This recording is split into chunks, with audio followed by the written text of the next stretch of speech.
Now I have the distinct pleasure of introducing Jordan Salama. Jordan is a writer, journalist, and producer whose work can be found in National Geographic, the New York Times, Smithsonian, and Scientific American. A graduate of Princeton University, he lives in New York. His debut nonfiction book, Every Day the River Changes, 4 Weeks Down the Magdalena, was published by Catapult and named a Kirkus Review's Best Book of 2021. Inside the pages of this book, you'll meet a wooden canoe builder, a kite fisherman, a filigree jeweler, and a rural traveling librarian. These rich portraits and details of daily life along the river bring Salama's journey vibrantly alive to the reader. It's fascinating, moving, and beautifully written. Kirkus Review says, the book is more than a notable achievement in travel literature and more than a clarifying window into a misunderstood culture. It is a book of conscience, and open-heartedness. Please help me welcome Jordan Salama. Hi, everybody. Thank you, Shari. That was such a kind introduction. I really appreciate it. So before I read a little bit, I would like to just give an overview of this book. And because I think the biggest challenge with a book like this about a river in Colombia, maybe a river people have not heard of in a region of the world that maybe we don't think about very often, the biggest challenge is often getting people to pick it up in the first place and wanting to read these kinds of stories. So with that in mind, first I will introduce myself a little bit. So I'm Jordan. As Shari said, I write for National Geographic. Recently, I've written stories about a train journey across America, about cumbia music in Colombia, about trips to Patagonia and the Andes. And this is great because it's just I'm very interested in journeys that are threads that can connect different cultures and identities. But I also really like to tell stories about hope, about ordinary people, about finding the beauty in everyday things.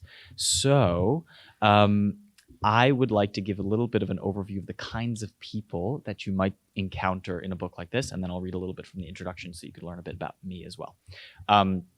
So this book, A Journey Down a River. Many people ask, did you travel by boat? The answer is very little.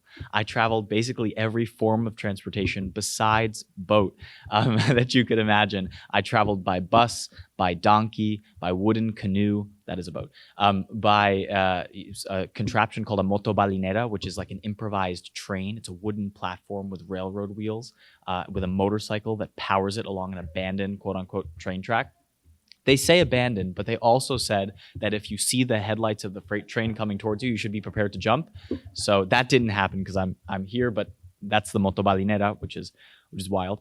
But I met so many incredible people along the way. I journeyed into the Andes with a renowned Colombian anthropologist named Luis Manuel Salamanca in search of ancient megalithic statues hidden away in the green, overgrown hills of the Andes. I spent time with an elderly craftsman named Delfin Borrero, who's been building wooden canoes along the banks of the river in the city of Neiva for decades. In a tiny town called Estación Cocorná, I joined a group of biologists, community leaders, and environmentalists in search of invasive hippopotamuses that in the 1990s escaped from a private zoo and have since proliferated across the Magdalena River. They're the only hippos, which I learned a bloat of hippos is the name for a group of hippos. The only hippos known to be living in the wild anywhere in the world outside of Africa. And in this case, they're not only causing damage to the chemical makeup of the water and the sediment of the river, but also to individuals' livelihoods in the sense that they're chasing small farmers off of their land. They're bumping fishermen's canoes. Hippos are very aggressive. And at one point when I was looking for them with these biologists, we came across two of them wallowing in the shallows. And at that very moment, the motor of our canoe got stuck in the sand at the bottom of the river because it was super shallow. And the hippos both turned to us like this and bared their teeth. And that was the scariest moment of this trip. There in that same town in Estación Cocorná, I also watched as a group of children and adults worked together to build kites from scraps of plastic flotsam and stalks of river grass. It's because August, the month that I traveled to Magdalena, in Colombia is actually the month of the kites because a dry wind kind of sweeps the land And every town that you go to, it's the most beautiful thing. You just see kites dancing in the sky. And across this book, kites are kind of a recurring observation of mine. And the best times are when I'm able to fly them with people. So further down the river, I did get on a boat for one section of it, a 7-hour chalupa, a fast ferry packed with passengers. This is like a really rickety speedboat that is able to navigate the shallow waters down a dazzlingly blue stretch of the Magdalena that seemed to open up towards the other side of the world. Important to mention here also that the Magdalena River is one of Gabriel Garcia Marquez's famed favorite locations in the world. He calls it the river of his childhood. It appears as a character, one could say, in Love in the Time of Cholera, if anybody's ever read that book. And in other works of his, he always talks about this supposedly magical river that flows over smooth, round stones. And based on his autobiography and his memoirs, it's almost always the Magdalena. In the forgotten river town of Mompos, which is thought to be one of the big inspirations for Garcia Marquez's fictional town of Macondo, a place where time literally seemed to stand still, I met Simon Villanueva, who was an 89-year-old jeweler who spent the better part of 75 years crafting jewels of silver and gold filigree. And a lot of this book is about individuals who are creating little flashes of beauty in a world marred by chaos and conflict. Because Colombia has been through a more than half-century period of civil conflict between guerrillas and paramilitaries and drug traffickers, and many people only think of Colombia as a site of violence and war. And one of the things that I hope this book does is push back against some of those stereotypes and preconceived notions, and shows that while violence is an undercurrent through many people's lives, there are also these moments of everyday life that people appreciate all the time. In the rural village of La Gloria, I rode along with the Biblioburro, a traveling library on a donkey, which for 25 years under the leadership of a school teacher named Luis Soriano has hauled books to school children living on rural farmsteads who don't have access to books so they can practice reading at home. And basically, so all throughout this book, right, there are these universal themes. And I think it's been interesting now the book has been out for almost a year to have conversations with different groups and to find out what exactly people are taking away from, again, this. Maybe it's an imagined geography, you could say, for a lot of people, because maybe you haven't heard of the Magdalena or have thought of Colombia or even Latin America more broadly. But because of these vignettes of these individuals, and because they're from such a vast diversity of backgrounds and experiences, people tend to take different things away from the book depending on their own perspective, where their own family comes from. They can draw parallels. That happened to me. My family, as you'll now hear a little bit about in the reading that I'm about to do, my family are Arab Jews from Syria and Iraq, who ended up in the US via Argentina and Latin America. And there are Salamas in Mexico and Paraguay and Bolivia and Venezuela and Argentina. Not in Colombia, but there are other Arabic-speaking communities, Arab Jewish communities, Arab Christian communities that I found along the banks. And that's a really interesting hidden history that a lot of other writing about this river did not necessarily cover. But of course, because it's very clear that this book is written through the eyes of a young traveler, and you see the world through kind of my point of view, that is one of the things that I picked up on. So that's just one example of the kind of ways that you can read this place and read this book, depending on what you're thinking about. So I might read for a little while, and Sherry's going to help me for when if I go over. But many people ask me this one question, which is, well, how'd you end up in Colombia? You're not Colombian. Very good question. A series of coincidences, as life often is, led me to Colombia while I was in college. This book started out as my senior thesis as an undergraduate at Princeton, and then through another series of coincidences, ended up being the expanded and adapted version, which is now the book that people are reading today. So, but the very first time I went to Colombia, I was just 19. I was 19 years old. It was 2016. It was my first time traveling in a foreign country alone by myself. I was terrified. My family was very terrified for me. I think no matter where I was going in the world, my mother was going to be absolutely terrified. But there was one person who helped me out, and this is a passage about her. I was 5 years old when I started taking piano lessons from a woman named Sandra Marlem Munoz. The year I was born, she'd moved to New York from the Colombian city of Cali to pursue a career in music. Sandra was in her 30s when I first became her student. She used to come to my house on Tuesdays after school. "Hi, Jordan, how are you?" she would always say in her sing-song accented English. Everything about Sandra was musical. Her heels clacked against the wooden floor. Her metal bracelets jangled as she walked. If my dad was home, they would speak in Spanish, a language that I did not yet fully understand, but that sounded like music itself. Hers was a flying staccato, typical of Colombia. My dad's a slow, more exaggerated Argentine Spanish that sounded almost like Italian.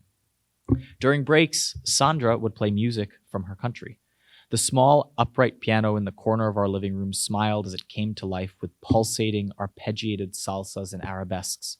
A far cry from the slow drone of my attempts at Beethoven and Bach. Her music was pure energy, and it was loud. I want to learn those, I would say to Sandra as she and my mother drank tea after my younger brothers and I were finished with our lessons. Please, Sandra, I want to play those.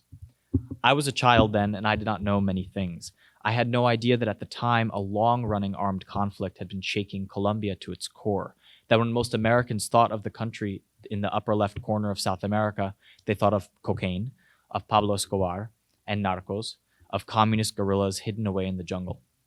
Colombia reminded them of targeted assassinations of soccer players, of airstrikes and bombings, and of entire cities and villages paralyzed by war. They thought of the drug-running boats that I was so worried about in Ladrilleros, which is from the introduction to the book. You can read it and hear about that yourself. But Sandra never spoke of these things when we were together. My window onto Colombia was Sandra's music. Besides soccer tournaments like the World Cup and the Copa America, which as a born-ready Argentina fan, I watched without fail, just about the only time I ever thought of the country was when I was with her. And all I can remember now looking back was sitting beside her at the piano each week and watching over the years as my slow scales transformed into something close to the rambling melodies of the songs that I'd so desperately wanted to learn when I was just starting out. After my first year in college, I was offered the opportunity to see Colombia for myself. It was a chance encounter through the Wildlife Conservation Society, the organization that runs the zoos and aquariums all over New York. These were the stomping grounds of my childhood, where I used to visit with my parents and younger brothers and stare wide-eyed through the plexiglass at howler monkeys scratching their underbellies and hippopotamuses wallowing in the mud.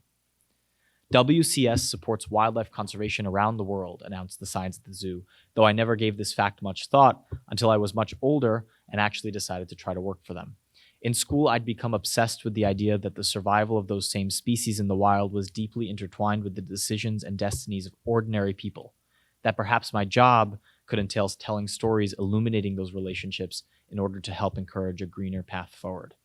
One day, the WCS office in Colombia called me back. If I wanted to spend a month helping with their communications efforts based in the city of Cali but traveling around the country, they would have me. The drug violence and guerrilla warfare had been waning for about 2 years already in the places where I'd be going, they told me, and there were rumors of a peace deal in the works that could end the conflict for good. The official travel policy of Princeton University, which funded my trip, was more cautious. I would have to sign my life away on several waivers saying that if I died at the hands of drug traffickers or paramilitary militias, the university was free from liability. It soon became clear to me that everyone whom I told I was going to Colombia had similar fears, whether or not they expressed them aloud. This was far from reassuring. My first thought was to call Sandra. I'd stopped piano lessons years ago, but our families remained close. "Oh my God," she exclaimed. I could hear her smiling on the other end of the line. "You must go. You can stay with my grandmother in her house and she will take care of you." Besides her grandmother, Sandra also offered to introduce me to her cousins and friends, sprinkled throughout Cali, with whom I could play soccer under the lights and take road trips to nearby swimming holes and bustling Andean markets.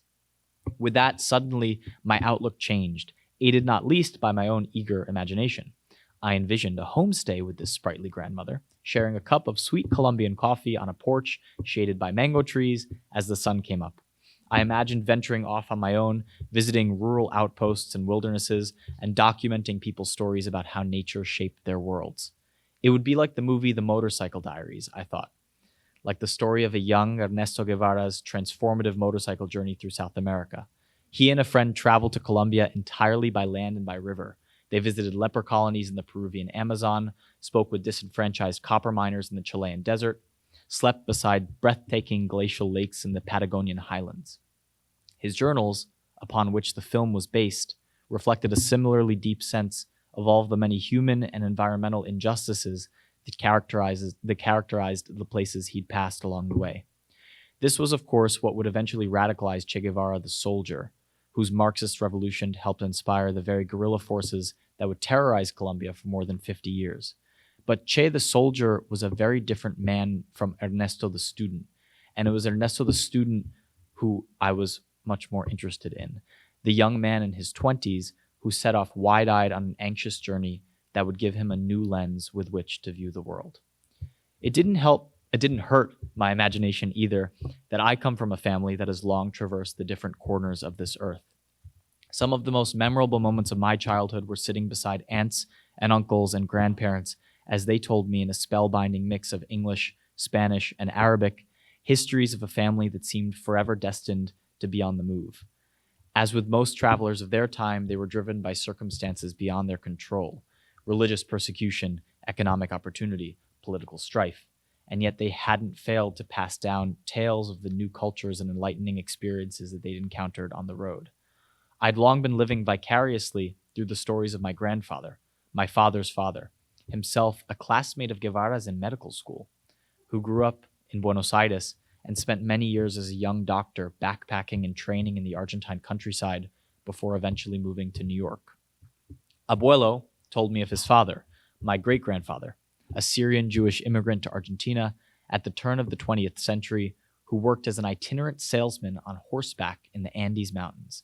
There, as the story goes, the Arab Jew from Damascus became Argentine, learning Spanish from folk songs and card games, sitting around bonfires with gauchos, and sleeping in ranch houses along his trade route. Many of his relatives and compatriots, also fleeing religious persecution in the old Ottoman Empire, found their way to other nations of Latin America, among them Mexico, Venezuela, Colombia, where they built new lives and families and identities. On my mother's side, there was the great-great-great-grandfather who led a caravan of 1,000 camels along the famed Silk Road, trading carpets and textiles and spices in cities like Baghdad, Aleppo, Isfahan, and beyond. Other Baghdadi Jewish ancestors made it as far as Shanghai and Mumbai. In the stories, it sounded easy, their everyday bumps in the road smoothed over in favor of historical drama and tall tales. There seemed to be no port where their wanderings hadn't reached, and no place where there wasn't an adventure to be found. I arrived in Cali on a Friday in August. No warnings did justice to how oppressively and impossibly hot it was in the city, the third largest in Colombia, known also to be the world capital of salsa dancing, and whose main water source was the Cauca River that flowed through the outlying shanty towns of corrugated metal-roofed dwellings. Sandra's grandmother, Abuelita Ana, was 96 years old and bedridden, a kind woman who lived with an aide named Olga on the bottom floor of her 2-story home. Each night, Abuelita Ana would smile and ask me about my day, usually over a shared dinner of bland, creamy pasta that I ordered in because she forbade me from leaving the house alone after the sun went down. The door would be locked after dinner, and she would take the key with her into her bedroom at 7 p.m. each night. I remember that one night, the 2 biggest soccer teams in Cali were playing each other. I was staying not too far from the stadium. I sat by the window, and I cheered with all the people that I heard rapturously in the stadium blocks away. This was not because she was being cruel, though. This was precisely the opposite. She was trying to do the very little that she could to make sure that I was safe. On those warm nights, I did not have a phone. I did not have a computer. There was no internet in her house. I started writing detailed accounts of each day's events in a black marble notebook, not thinking that I would ever write about my travels in earnest. I simply did it to pass the time. And that actually became the beginning of how I got to the Magdalena River. The first writings about Colombia, I would never have thought that would turn into a story, even let alone a book. And here we are. So I really appreciate you guys taking the time to listen. Thanks.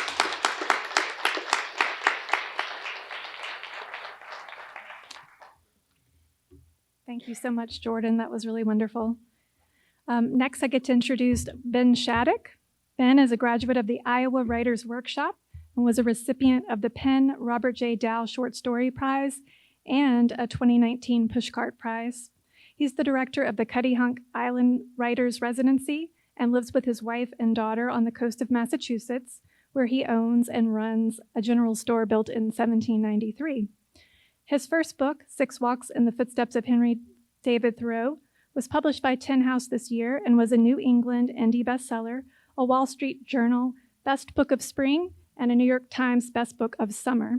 And he has a new short story collection coming out from Viking next summer. Six Walks is filled with stories of heartbreak, illness, loneliness, human connection, and love. It even includes Ben's gorgeous line drawings throughout. The very act of reading Six Walks felt meditative and centering to me. It's truly a lovely book in every way. Hernan Diaz says, by walking in Thoreau's footsteps, Ben Shattuck ends up following the long trail left by wandering thinkers and writers like Rousseau, Muir, Walzer, Benjamin, and Solnit. Along the way, Six Walks offers a moving meditation on nature and history and what our precarious place between these two realms may be. Please help me welcome Ben Shattuck. Thank you so much. And thanks to Jordan. Imagine if you could just offhandedly say your ancestor ran 1,000 camel caravan. Yeah, mine were not doing that. It's so nice to be here, of course, because I own a general store. I had to visit the Putney General Store, which I hear is the oldest general store in Vermont, which opened 3 years after, in 1796, 3 years after my general store. If any of you come to South Dartmouth, Massachusetts, and you say you saw me read, I'll buy you a beer and show you around. But yeah, you can find me like shelving lettuce or something when I'm not reading. Okay, so this book also came about almost very organically. I mean, I think Jordan and I share a lot. And it's fun that I wish we could be in a full conversation for an hour about the role of this sort of writing today when everybody is out with their cameras and Instagram and taking pictures and recording their experiences. But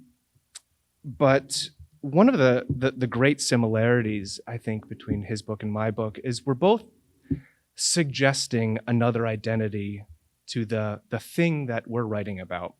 Columbia for Jordan, and for me, it's Henry David Thoreau, and there might be some Thoreau holdouts still. I just hated him in high school and college. I just thought his writing was academic, misanthropic, I just couldn't understand him at all. And then I was living at home. I had a very bad year. I was living at home in the coldest winter in Massachusetts in 100 years in my parents' house. I just chopped off the top half-inch of my finger when I was moving a boat. My whole hand was in bandages. I had a metal plate in my finger. It was bad. And then I got Lyme disease, so I started losing my short-term memory. I was, what else happened? I just got out of a 6-year relationship and was like heartbroken. Anyways, a lot of bad things. And I couldn't read because I was on so many painkillers. And I looked at my bedside table and there was there was a book that my dad had given me for Christmas, which is the Thoreau Journals, 1837-61. And I just picked it up and I read, I think the first line I read was just from a random July morning. This is not published, it's just in his journals. He wrote, the song of the cricket in the morning is the song of the earth still dreaming. Whoa. Who is this? And then I would just turn to another page about bubbles trapped in ice. And I realized that the book, which is the one right here I'm holding, is like a brick of gold. And I would highly recommend, I'm gonna be the only author to say, don't buy my book, get this book. This is the source. But it's like you can just turn, I still do this, just like find a day. He was only 44 when he died. He was like, he was so curious of the world. And I was walking around yesterday seeing the beautiful, famous Vermont foliage. And I thought, you know what, I bet Thoreau has something to say about the foliage. And so I just found his late October entry when he's 36 years old. And here is his description of fallen leaves. And then there's another one that happens the next year that I think is so sweet. It's just a paragraph. I cannot easily dismiss the subject of fallen leaves. Consider what a vast crop this annually is shed upon the earth. It's the harvest of the year, this annual decay and death, this dying by inches, before the whole tree at last lies down and turns to soil. They teach us how to die, how many flutterings before they rest quietly in their graves. By what subtle chemistry will they mount up again, climbing the sap of their own trees? And then he writes, I have listened to the whispering of the dry leaves so long that whatever meaning it has for me, I think it must have been heard. So that is Thoreau. And I can easily talk for a long time about, the great thing about writing a book in the shadow of Thoreau is like, I will never write a better line than him. So like pressure's off. Okay.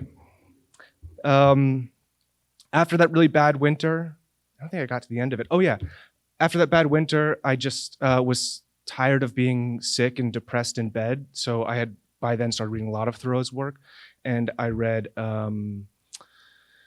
Cape Cod, his essays about walking Cape Cod. And so I just walked the length of Cape Cod. And if that hadn't led to such revelation, such sort of like wonderful connections with people, I wouldn't have done a second walk, third walk, and then eventually the very creatively named book, 6 Walks, came from that. How long do I have? When should I stop?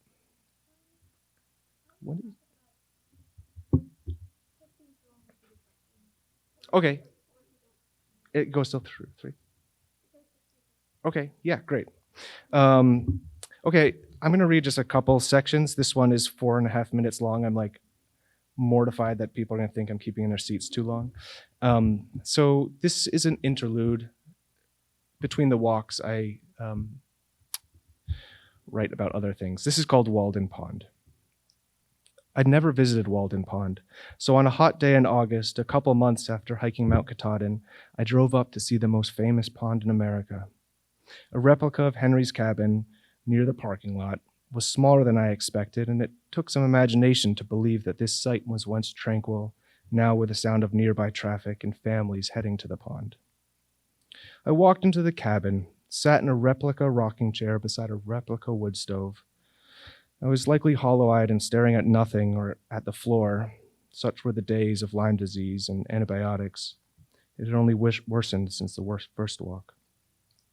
I had a beard then too, and long hair because I'd given up shaving or getting haircuts under the dulling effects bad health has on grooming. But still, I was surprised when a woman and her little son walked through the cabin door, stopped, and she said to him, "Oh look, there he is." I've always dressed traditionally, I suppose. Most of my pants are black cotton and my shirts are button-downs, which, by the way, I noticed that today. I wear boots or clogs. "Ask him a question," she said to the boy, pushing him forward toward the Thoreau reenactor she assumed I was. I considered if I should try to drum up a line about growing beans or civil disobedience for the little boy who was now walking hesitantly across the creaking wooden floor. My mind was so tired then. I just held up hand. "No," I said, smiling. I stood up, patted down my pants nervously, skirted past the boy, and strode out of the cabin toward the pond where Henry had gone skinny dipping most mornings. Maybe my leaving was in character, I thought, turning back to see the woman shaking her head and give me a look like, "What the hell?" The pond was cerulean cellophane, and the trees around its rim swayed in the midsummer wind. I sat in the sand, watching swallows picking at the surface, drinking, and then trying to snatch up a white feather. To my side, an elderly man in a bathing suit was using a walker to make his way toward the water. He was alone. He moved slowly, and it looked painfully, taking a few seconds to pause after each step. He'd lift his walker, move it half a foot forward, step toward the water, lift his walker, move it forward, and step. There are some things you know you'll never see again, like a man shuffling into a pond with a walker, the waterline inching up his tight grip on the handles. And then he fell back into the lap of water, and it was as close to watching somebody fly as I'll likely see. He stretched flat and his arms winged out, his toes surfaced, and above him the swallows kept swooping. His arms lifted overhead, and he back-paddled toward the center of Walden Pond, moving much more swiftly than he had when gravity was holding him. He left the walker there. I sat in the sand and wrote the words husk, shed, unshackled. I took off my shirt, my shoes, socks, my pants, down to my boxers, and I walked into the water, past the man's walker. Little khaki-colored fish, the size of alewives I'd seen in Wellfleet, were weaving around the walker's legs. I swam out to where the bottom was 10 or 15 feet below. I admired how clear the pond water was. I held my breath, then let it all out. I sank, air bubbles licked up my face. I opened my eyes to see blurry shafts of sunlight skewering the water above me. My lungs burned, but it felt good, because the deeper I went, the less my lime-pinched joints hurt. My feet touched the bottom. I stood there, my ears pressured, my joints relieved, in the pond where Henry went every morning. How quiet it was there on the floor of Walden Pond. Thank you.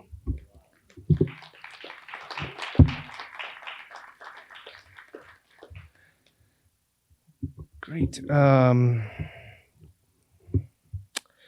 So I thought I'd also read Thoreau, the most like conspicuous absence in his writing is the people that he met. I mean, so I thought I'd read some of, a portrait, I guess, of one of the people that I met. This is at the end of the Province, Cape Cod walk. I sort of walked from the elbow to the fingertip of Cape Cod, where Provincetown is, along the outer beaches. And like Thoreau, I didn't make a plan. I just, started going. I don't think, it's 7 minutes long. Shellacked in rain, like rubies nestled in sienna carpets, wild cranberries appeared in a boggy ground outside the hills of Provincetown. I'd made it in 2 days. The rain sounds like oil sizzling in a pan, I wrote in my journal. I untied my shoes from my backpack, slipped them onto my blistered feet. Evening had settled in by the time I walked the town streets. I ducked into the first pub I saw, sliding my walking stick into an umbrella stand. The pub was low ceiling, candlelit, crowded with people fogging up the windows. There was one seat left at the bar, beside an elderly woman wreathed in a zebra print scarf with a bobby frizz of blonde hair and thick, black-rimmed glasses. "What do you put on the table?" she said, scowling when I sat down. She clutched her cocktail glass. "What do I put on the table?" I said. "You heard me," she said. She slapped the bar. She was alone. Her lipstick was printed over the rim of her glass. I wondered if she'd been saving this seat for someone, or if this was the night she designed for herself. "I guess I put it all on the table," I said, "because if I've learned anything from novels, it's that you talk with a stranger at a bar when they talk to you." "Did you hear that?" she said to the bartender, who smiled politely and slipped me a menu. She laughed and coughed the rattling cough of a longtime smoker. "Good answer," she said. "I'm Dora." She held out her hand, tipped with long red fingernails. I introduced myself. She didn't ask me why I was wearing a wet bathing suit or where I had come from. Instead, she then demanded I guess her age. I guessed lower than her 71, and she waved at the bartender. "He said 60. "Good guess," the bartender said to me, smirking. I ordered shrimp, which was one of the very few times I'd speak while I was sitting at the bar. Without my asking, she explained without pause that she owned 5 restaurants, that money was important for a happy life, that she had been good friends with Providence's mayor-turned-felon Buddy Cianci, and he'd come into her restaurants, that she'd been coming to Provincetown since the 70s, and everyone here, at this she swept her hand over her head, knew her, and that she loved New York City, and that the last time she'd gone there, she'd just had a very nice day buying neckties with the disgraced TV personality Matt Lauer. She became quiet, took a gulp of her drink, and asked for another vodka. "You're probably too young to have any regrets," she said. I didn't feel like explaining that I was on a walk to escape nightmares about a breakup, so I asked if she had any regrets. "I wouldn't marry my first husband," she said, "and I wouldn't marry my second husband. Maybe not my third. They all cheated. Cheated. My first husband, he was a long-distance swimmer. He used to swim way out at sea. I'd sit on the beach, watch him, hope he wouldn't come back. You know there are sharks out there." The bartender put a plate of shrimp in front of me.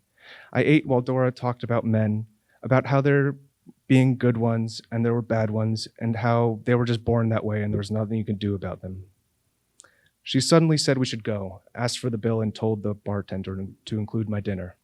"No, it's okay," I said, partly because I didn't want her to pay, but mostly because I was still hungry from the walk and had finished only half a plate. "Oh, quiet," she said, waving her hand in my face. "Just be a gentleman and walk me home." The bartender put down the bill, which came to $64. Doris set out her credit card and then left a $100 tip. "Ready?" she said to me. She slipped off her stool, grabbed my shoulder to steady herself. I saw how small she was then, 5 feet, maybe less. "Let's go," she said. Her scarf fell to the ground as she swerved towards the exit. I was exhausted and hungry, but watching her tilt into a passing waiter, I didn't see how I could stay. I ate one more bite of shrimp, then waved at the bartender, who mouthed, "Good luck." I left my walking stick in the umbrella stand and pushed through the door. I found Dora outside, swaying beside a puddle. A warm, humid night had settled behind the passing rain. "Did you walk?" I asked. "Did you?" she replied. I nodded. "Then we walk," she said. She hooked her arm around my elbow, and we crossed the street. I wondered how far I'd need to take her. I wanted to get out of my wet clothes, to find somewhere to finish writing down my notes from the day. Above us, the trees dripped rain into the puddles along the sidewalk. When a gust of wind came, rain shook from the leaves and fell on us. She stopped and turned to me. "We've met before," she said. "Who are you?" I told her my name again. "We haven't met before," I said. "That's not what I mean," she said. She leaned in and lowered her voice to a hoarse whisper. She touched my shoulder and then stood right in front of me, toe to toe, her head down at my chest, tilted up, as if she were about to kiss me. "I mean, where did you come from?" she asked. She pushed her glasses to the top of her blonde frizz. I smiled, told her I was just on a walk. She shook her head. "That's not what I mean," she said, sadly. "Where do you live?" I asked, stepping back. She turned around. "There," she said, pointing to the house directly beside the bar. So we walked back across the street. "I have an extra bed," she said, standing by the door. "You can stay if you want." "Okay," I said. "Come in," she said. Just then the door swung open and a man filled it. "You're back," his voice boomed. "Quiet," she said to him. "This is my new husband," she said, tugging on my arm. "He is staying with us tonight." "Excuse me?" said the man. He was angry, he was tall, he was broad, and he looked about a decade younger than Dora. I felt immediately scared. He looked at me and he noted, I'm sure, my appearance in a way that Dora had not. The torn duct tape on both my shoes, the bathing suit, my raincoat, my beard. "Come in," he said to Dora, putting his arm over her shoulder and starting to close the door. She batted him away. "My husband is staying with us tonight as my guest," she said to him. He smiled, he sighed, he turned to me. "No, that's fine," I said, smiling. "No," she said, grabbing my wrist. "I offered you a bed in my home and you're staying here." The man then said to me, "It's very nice of you to drop her off. I'm sorry she's made you do that. We don't have any rooms for you to sleep in. Good night." He yanked her hand from my wrist and pulled her inside, and as he slammed the door, she yelled my name as if it were very far away. I walked back for my walking stick and then continued into town. I wouldn't be able to sleep now, thinking of the man, of Dora's drunkenness, of the image of her watching her ex-husband swim in the distance and hoping that he would drown or be taken under, that all her problems would be taken away by a shark. How it was somehow easier to sit on a beach, hoping for something as impossibly rare as an animal attack rather than leaving him. How she wanted an ancient predator to save her, to punish him for his infidelity. How she had made a small god out of the shark and prayed for it at the edge of the sea, and how the gods really never do come that way. The streetlights reflected in the puddles as I walked. Downtown, music thumped from the bar's open door, and I shuffled towards it. A man at the door waved me in. I hid my walking stick and, with my backpack still on, moved through a dark hallway toward the music, onto the dance floor, into a swaying crowd. Over my head, lasers pulsed into a cloud bank made by fog machines. Something like the sound of a tornado warning overtook the music, followed by the halting then tattooing drums. Bodies pressed against each other, spreading their warmth, and felt as though I'd left Wellfleet weeks ago, though it had just been that morning. I'm not sure Henry would have liked all the noise in Provincetown, the cars, the crowds, the music in the streets. This was a man who wrote the line, "Why was there never a poem for the cricket?" But surrounded by the music and all the swaying bodies, I wondered if there was some part of Henry that would have liked to have been out here on the dance floor, fluttering his hands up into the red lasers, happy to have ended his journey at one big party. Thank you.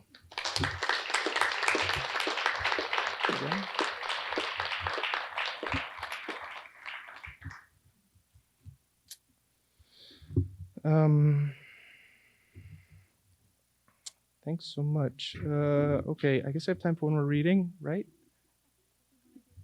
Let's do a Q&A. Great, thank you. So, I was going to say, raise your hand, and I'll be happy to bring you a mic on this side, and Jerry has a mic on that side. So, okay, sure. Which one was the reading you were going to read? I go back and forth. One was the Wachusett reading, in which I took a bunch of MDMA, which is ecstasy, because I wanted to feel closer to nature, and that sort of went wrong. And the other one was Katahdin, where I get to the top of Mount Katahdin, which is very different from Thoreau's Katahdin. Yeah, I did so. Yeah, you're welcome. Question is for Jordan. I was listening to a podcast about a year ago, and it was a story of an attempt to move one of the large male hippo. Okay, it was Radio Ambulante, and they were moving it, trying to bring it back to Pablo Escobar's place. At the time, it was unknown whether that was a breeding population. Do you know? It is now pretty much confirmed that it's a breeding population. They're endemic to South America now. Yeah, now they're endemic to that basin of the Magdalena, and they don't know how many there are, but the estimates are like close to 100. Yeah, and far away from Pablo Escobar's farm. Yeah.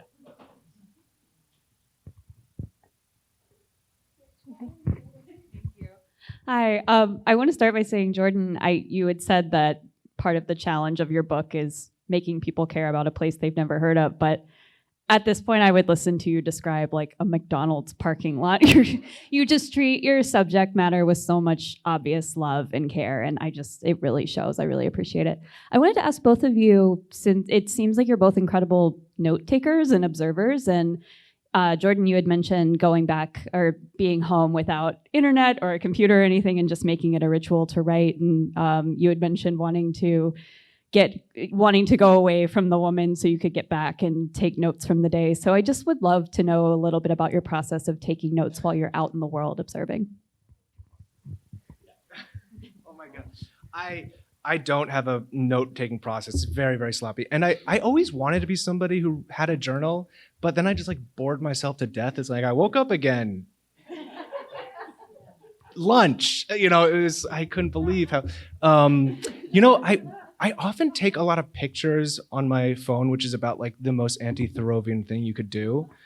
But it's really like, I am such a visual person that it's like I will immediately remember the conversation, everything I had. And if it's a conversation, like I was sure of when I was quoting somebody that those were the lines. So like that time, between the time that Dora got off the stool and was tilting into a waiter, as I said, I had a notebook on me and I just very quickly wrote down a few lines because I knew they were just like so good. But I also don't keep a sketchbook, and this book is full of drawings that I did. And so I just did it for this book only, and I like to inhabit like a different personality. I was like, for that time I was writing this book, I was a person who kept journal and a sketchbook, and it's really nice, but I don't do that at all anymore.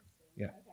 Do you write versions, sorry, if I could ask a question, do you write versions of, like when you're scribbling down shorthand when she's leaning into a waiter, then do you go and write those notes out in longerhand afterwards?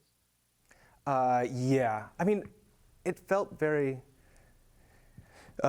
important when I was dealing with people to be as close to truth as possible. Whereas I was saying this to you yesterday, when I was, the very sweet thing about writing nonfiction is, I was saying, Jordan, it's like this Like fiction for me is so hard because you just have to shoulder in like plot, characters, dialogue, meaning, believability. But nonfiction for me, when I was writing this, it just felt like really clean. It's like this line of fact that you follow, and then you just sort of like drape, like your thoughts as like cloth on it, and then you just put them in order, and the wind of meaning shakes, and it creates like a story. And so when I was walking through the woods to Wachusett, I have this description about why the fall is of all the senses, fall is a season for the nose.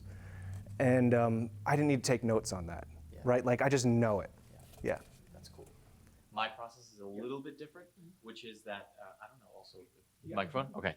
My process is a little bit different in the sense that I do that, like scribble quickly when I'm talking with people and make sure that I get their quotes right and all that. Usually I carry a very small notebook with me wherever I go and a voice recorder, but I try not to use it because I think it changes the dynamic of an interaction or an encounter. Same thing with the camera. We have to have a long enough conversation before I feel like I've built up the trust to be able to ask if I could take a picture or use a voice recorder or anything like that. But what I do at night when I'm reporting, I also don't keep a journal because I think it's just too exhausting. But when I'm reporting and I have all these bullet point notes at night, then no matter how late it is when the day is over, I'll write longhand, almost if it's like a letter to a friend, about everything that happened that day that I could remember, using the bullet points to fill in the kind of blanks. But what I end up writing around it, actually I've like looked back at my notes, and they're word for word passages in the final thing that I've written, whether it's a story or an essay or the book, which is kind of a surreal thing that our minds are so fresh in the moment, so fresh that some of the best things that you can ever write, at least in what I think of the things that I write, some of the things that I want to keep in the last final version happened the very night that encounter took place. Any more questions?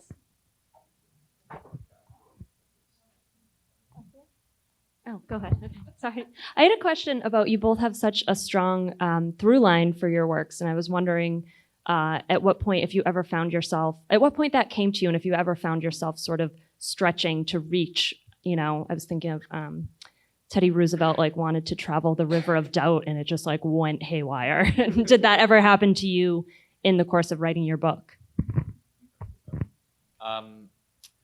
Well, very practically speaking, because I was a student when I was writing this and didn't realize it would be a book, I wanted to write about a river, one, because I didn't have to worry about the structure of, I wanted to not have to plan too much. On a river, to me, I like this because you don't have to worry about where you're going. And when you're in your 20s, I feel like you're constantly questioning where you're going in many different ways. And all I felt like I wanted was something where I could just follow a path and at least not have to worry physically about the direction that I was traveling in. But that ended up laying out a nice structure for the book. At the same time, I'm really interested in journeys that serve as kind of like a thread to connect disparate people or cultures or identities, whatever. So whether it's a river or a train trip, or, I kind of took the Magdalena and did a kind of microcosm version of that along Roosevelt Avenue in Queens, in Jackson Heights, which is one of the most linguistically diverse neighborhoods in the world. Just walked up and down the street for 2 months and talked with people who live and work along the route. But I think it's really cool when you can find a common thread to connect people who are very different from each other, and that's where the stories can find you can find similar bits of meaning. Yeah. I mean, I wrote a book, so all the time, at every turn, I was like, this is a bad project. I think anybody who writes oh, this is not going to work out for some reason.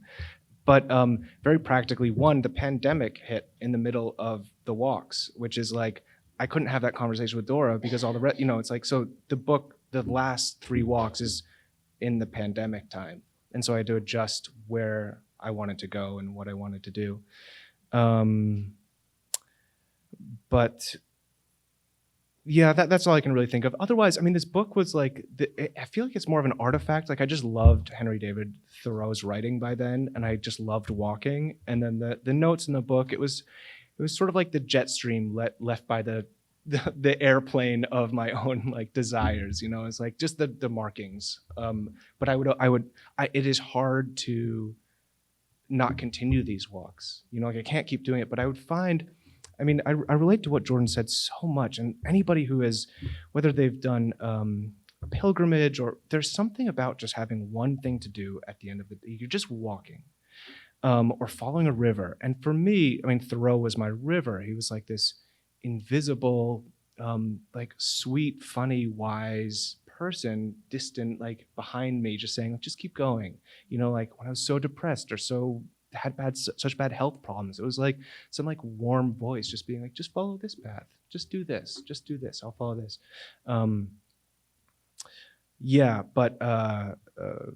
So it was almost never hard. It was like the easiest thing to just take another walk. And I will say, I feel like Jordan and I were talking about this Thoreau line just before he got up. One of my favorite Thoreau lines is he writes about his 20s, which anybody in their 20s can relate to. He writes, "My doubts are so musical, they persuade themselves." Which is like, yeah.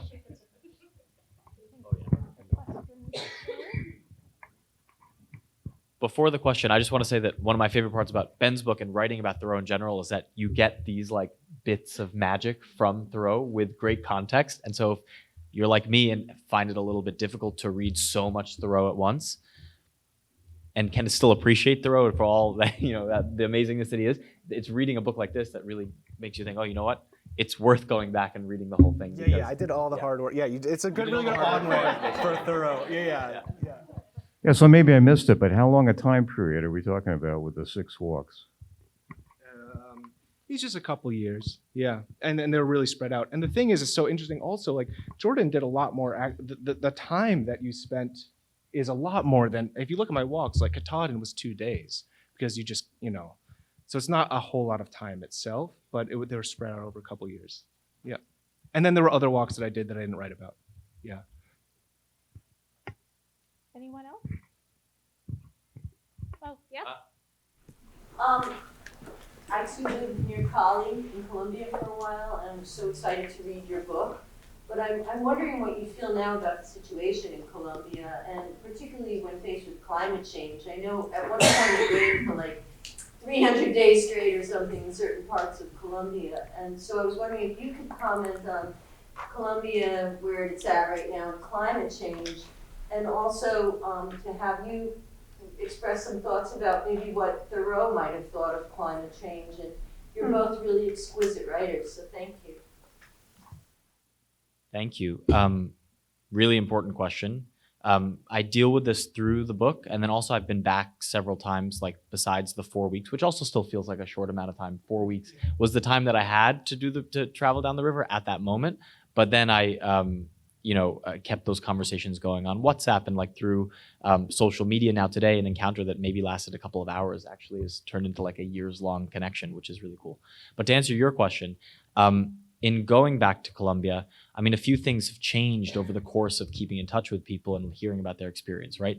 So one thing that I mentioned in the book was that a year after I met Luis Manuel Salamanca, the anthropologist who took me into the Andes to look for some megalithic statues, he was murdered. He was murdered because in Colombia now, since the peace deal, there's been this huge pattern, systematic killings against environmentalists and local activists and conservationists who are caught in the middle of a power vacuum battle between armed groups in the most rural regions of the country that are also some of the most important in fighting climate change, like rainforests, but also some of the worst affected by climate-related droughts and floods and long rainstorms and things like that. So there's that as just a whole thing. And I was able to expand on that in an article for National Geographic magazine in March of this past year, looking into what are some of the things, the challenges facing environmentalists and local activists specifically in Colombia. But overwhelmingly across all of this, what I've noticed and perceived is that there's at once a huge understanding that these things are happening and that life is getting worse and that there's so much loss.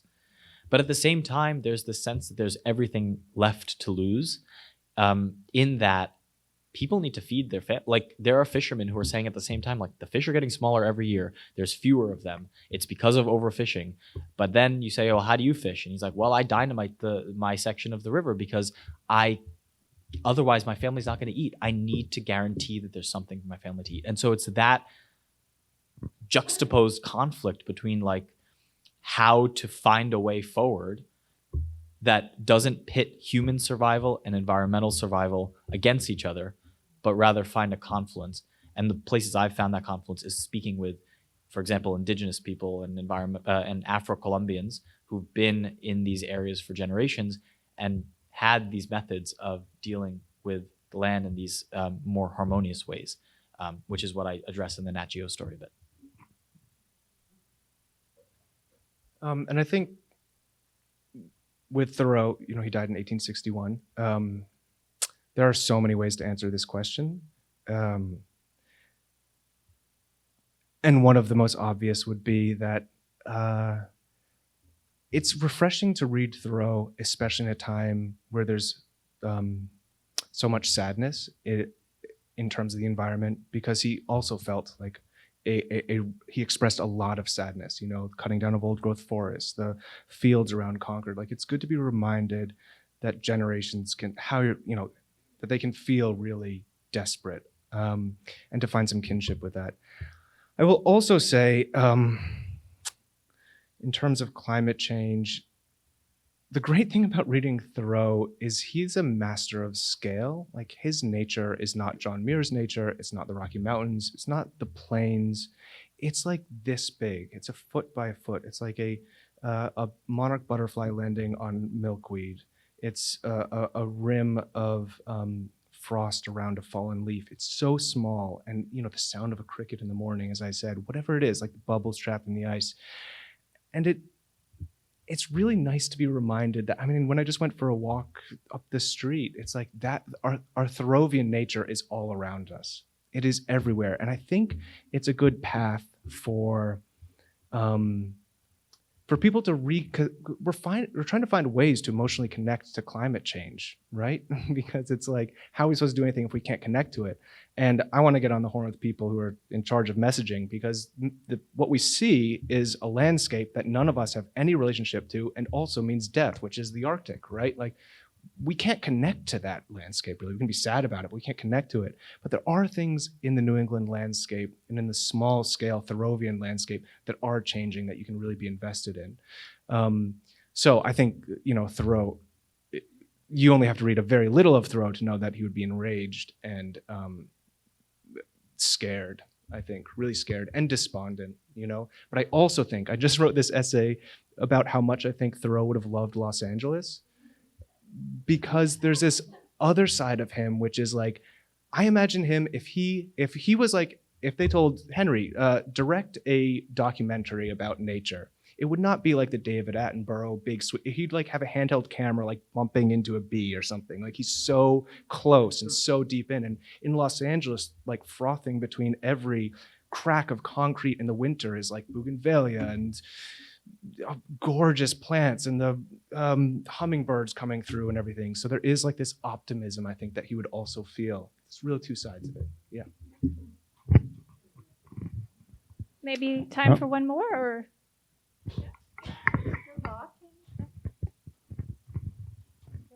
Yeah, not really. I have a 1.5-year-old daughter now, so yeah, we don't walk so much. I chase after somebody, but yeah, very short walks. But I would like to take more Thoreau walks. One of them that I wanted to take that I couldn't because of the pandemic was that Thoreau, Emerson, who was Thoreau's model and his teacher and all of that, sent Thoreau to find Margaret Fuller's journal on Long Island, and he walked all the length of Long Island trying to find this journal, and I thought that'd be a fun walk to take. But no, I haven't done very many.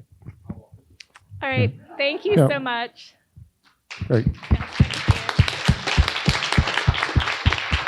I just want to thank you guys. And speaking of sadness, I just want to mention that our community lost a Thoreau scholar in July by the name of J. Parker Huber. He wrote something like 10 books on Muir and Thoreau. And I just like to, this session was actually dedicated to his memory. So thank you very much. And I would just like to read a short piece that was written by Thomas Slayton in Vermont Digger about Parker. Parker was a contemplative, quiet man, yet paradoxically, he connected with and touched the lives of many. He was true inspiration and a guiding light with his generous, supportive presence and his extraordinary capacity for deep listening. He commonly understated his unique accomplishments, attributes, and gifts, and was likely unaware of the profound effect he had on others' lives. So very Thoreauian. And I think Parker chose our community in part because Thoreau visited here for 5 days in September of 1956. He visited his friend Addison Brown, whose house is just up here, and walked the hill behind it. And he also walked Mount Wantosticot, which is in New Hampshire. And this was what he said on Tuesday, September 9th, 8 a.m. Ascend the Chesterfield Mountain with Miss Frances and Miss Mary Brown. This town will be convicted of folly if they ever permit this mountain to be laid bare. Yeah, that sounds like something he'd say. Thank you. Thank you both so much. And the authors will be signing books, so please do support them. Their books are phenomenal. Thank you for coming.